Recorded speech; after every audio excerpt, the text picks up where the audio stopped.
There's lots to talk about on NUFC Transfer Daily. As I ask you guys a big, difficult question, there's another centre-back target to discuss and also an update on the Sporting Director chase. Let's get into it.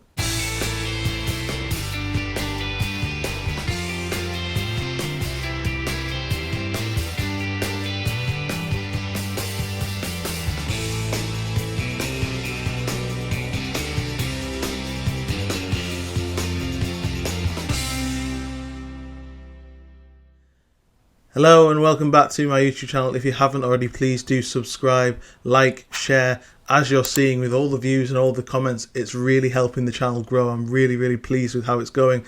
That's all going to continue. Weekday shows on NUFC Transfer Daily, so please do get involved if you haven't already. Today we're going to be discussing quite a bit. I'm going to be asking you a really difficult question that I've teased a lot. You've seen it in the thumbnail and the headline by now.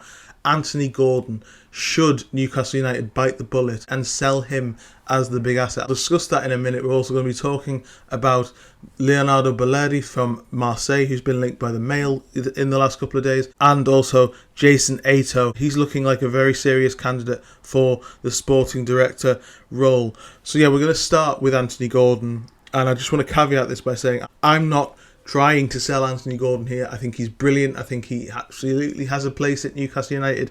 And I've defended him quite a lot on this channel. I've written articles about him when other Newcastle fans have maybe been quite harsh on him over the last few months. In my opinion, he had a difficult season at times, but also some brilliant moments last year. I think he's arguably the best embodiment of what Eddie Howe brings to the table in terms of his coaching ability. He joined as a very talented but quite raw player that's suddenly developed into a real key cog in the way that Eddie Howe works with his pressing and his skill in direct running as well. I'm not necessarily suggesting that he goes or should go, but I'm putting forward the case in the current scenario. You'll understand what I'm trying to say.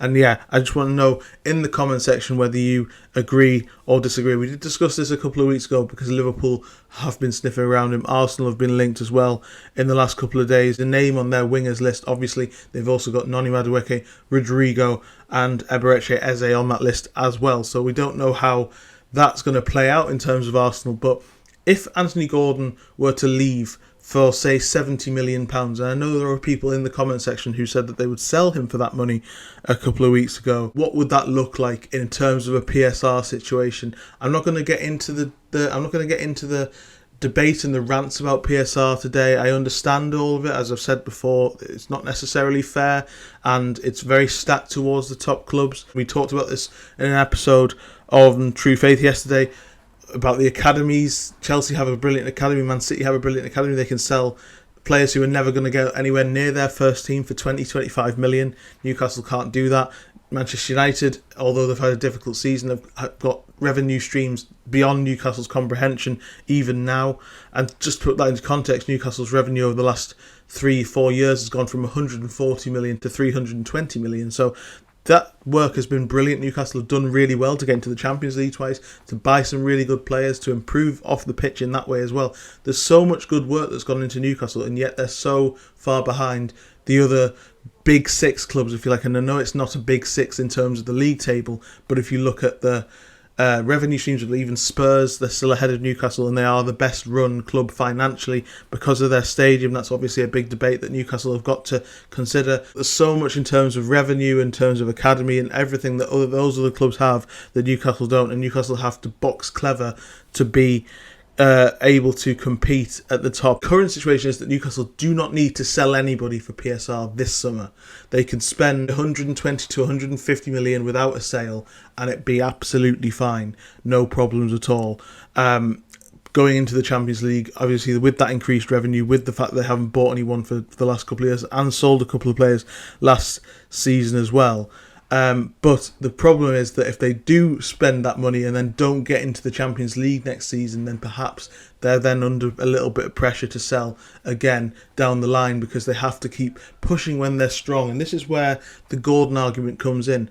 If Newcastle United had, let's say, £130 million to spend this summer, I've heard 150 million, I've heard 120 million. So we'll go for 130 for argument's sake to discuss this. And you sell Anthony Gordon with Liverpool or Arsenal or any other club interested for 70 million. That then gives you 200 million to spend this summer. With Newcastle interested in Anthony Elanga for say 55 million, James Trafford 35. Balerdi we're going to discuss with another 35, 40 million on a left winger, which is the money that they spent on Gordon to replace Gordon with a similar sort of profile player who could maybe also play as an 8 and a striker for 30 million. Then on top of that, if you then sold Sean Longstaff and Joe Willock, you'd have a profit of £40 million from that summer. 3 players out, 5 players in, and then that would really help on the PSR situation. Obviously, for context, PSR sales come in as a lump sum, signings go out amortized over 5 years, so it would really help on this year's accounts to have, with 3 players going out. I know it would on paper distinctly weaken the squad in midfield, and obviously Gordon moving would be a disappointment, but £40 million profit that you could then spend in January, you can spend next summer. As I said, that's why finding a left midfielder in this scenario who could play as an 8 might be a possibility, and this is why Newcastle want more versatility in their squad generally. But yeah, I'm not necessarily saying that Anthony Gordon should be sold at all. But it's been a bit of an elephant in the room that they do need to sell players, and they haven't been very good sellers across the board since the takeover happened. They only sold really Minter and Anderson of players that they didn't want to sell under duress at the very, very difficult point in a panicky moment in June of 2024. Do they really want to be going through that again? Is now the better time to sell a player who's maybe splitting the fan base a bit, maybe you can get a decent 30-40 million pound profit on top of, to then reinvest and go and find somebody else on that? There's plenty of wingers that we've discussed on this channel. Is that better for going forward? As I say, giving more of a profit, having a profit for next season, having a profit on the books, it really does change the world of PSR for Newcastle without having to sell maybe Bruno or Tonali or, crucially, Alexander Isak. Because if you sell Alexander Isak, yes, it would wipe PSR off the planet for the next 4 or 5 years in terms of what Newcastle could achieve in that sense. But they do then have to go and find a striker to get anywhere near what he can do. He's the perfect player for Newcastle. He's the beating heart of this team alongside Tonali, I would argue. So this is an alternative. Newcastle already have Harvey Barnes. We discussed selling Harvey Barnes at times last season. He's obviously ended the season in a stronger position than Gordon. Maybe that's changed the opinion of a lot of fans. Obviously, Gordon is still valued probably a lot higher than Barnes is generally. If Liverpool or Arsenal were to bid £70 million, would that, on top of maybe sales of Longstaff and Willock, be enough to then bring in 5 or 6 players or have a big profit on the PSR thing? You've obviously got Isak's contract to consider as well in that. That's a big reason why Newcastle have made losses on the likes of Joe Linton's contract, Gordon's contract as well over the last few years. Unless Newcastle can magically create a brilliant academy that spawns players who are worth 20 or 30 million pounds in the next couple of years, which is very, very difficult to do, or they can close the gap. Again, just for context, Chelsea's revenue actually went down last year from 512 million to 468 million, so they're still a country mile ahead of Newcastle, even though they've had a difficult time. That's what Newcastle are up against in this off the pitch, in this battle for the Champions League. As I say, we know the rules are not particularly fair, they could change and all that sort of thing, but as it is currently right now, is selling Anthony Gordon and creating that ability to have a profit, or creating that ability to strengthen the transfer kitty for this summer and January and next summer as well, a positive in this position of strength when Newcastle are in the Champions League and they can attract other alternatives. And we've discussed value options for 40-50 million on the continent. That goes very far. This is just an opinion of mine. This is just a thought I had and I wanted to bring it to you. You can let me know in the comment section. Please be respectful. I've got my tin hat firmly on. It's just a suggestion. I'm not necessarily saying I want it to happen, but it's, the reality of what Newcastle have to battle against with PSR and the current climate. Maybe it is the best thing to do. We're going to also move on to Leonardo Balerdi from Marseille. The Mail last night linked him with a move. Newcastle keen to strengthen in defence. As we know, this deal would be around £35 million.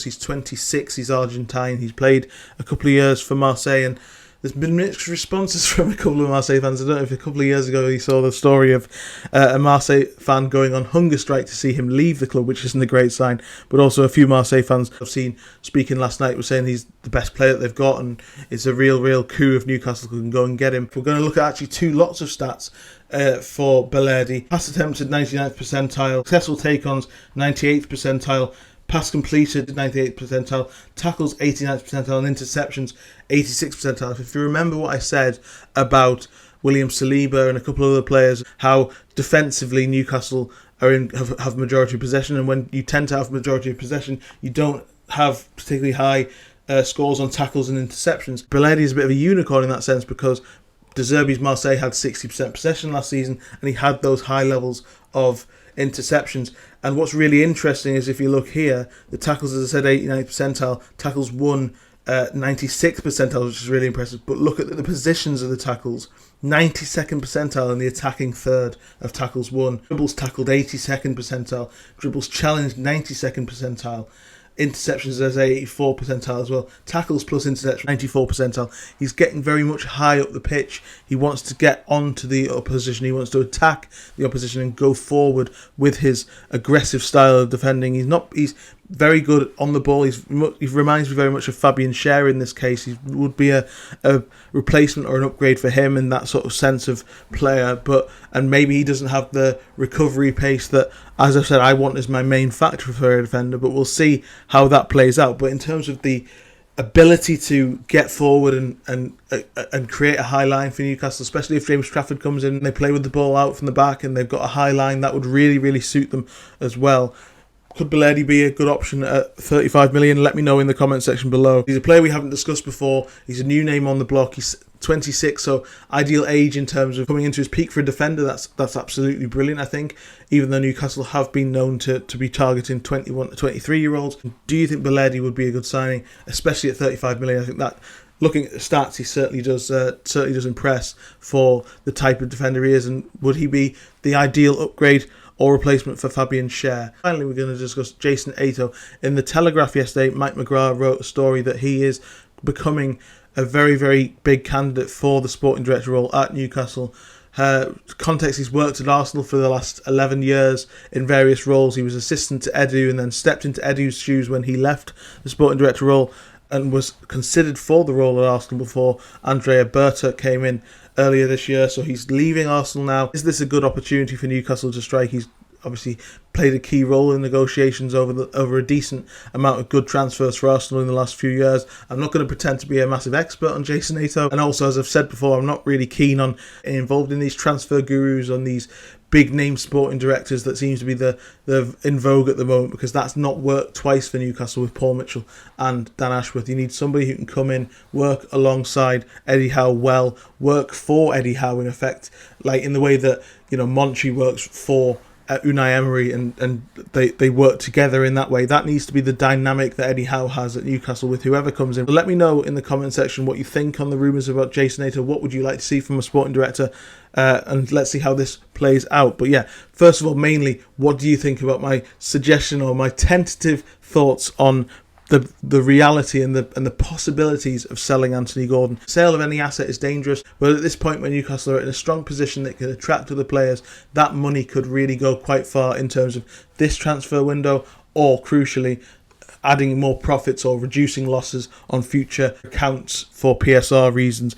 Let me know what you think. Thanks so much for joining me today, and I'll be back tomorrow with another one. Cheers.